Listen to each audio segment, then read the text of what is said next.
If you're making an O&M manual with Aconex Handover, you'll need to provide asset reference lists for each supplier on your project. The asset reference list links together all the information about specific assets in your finished O&M manual. But to make sure that you have all the information you need in your Smart Manual from each of your suppliers, you need to provide them with a blank template. To understand how the asset reference list influences the finished manual, let's look at this manual. You can see from the navigation that we can find information in this manual by asset, document type, and the sections of the manual. Document types are set in the Aconex document module. When your suppliers upload or supersede a document, so are disciplines. When your supplier uploads documents, they should tag each one with the right document type and discipline. You'll need to check the documents and how they're tagged as they come in for review. But as you can see, it's important to get the tagging right. Now, let's look at assets. You can see that the column headers here match what's in the asset reference list. Keep this in mind as you create your asset reference template. Those column headings will appear in your finished asset list. This asset reference list is for the supplier who provided the hydraulic equipment.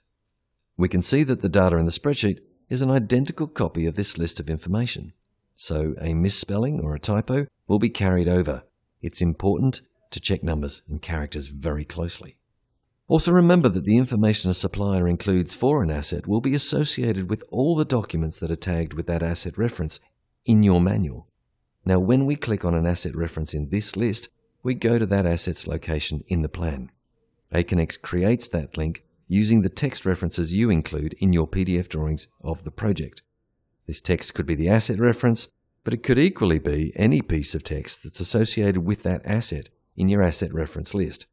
So you'll need to make sure that your asset reference list template includes a column for a piece of data that you can reference in the appropriate spots on the plan itself.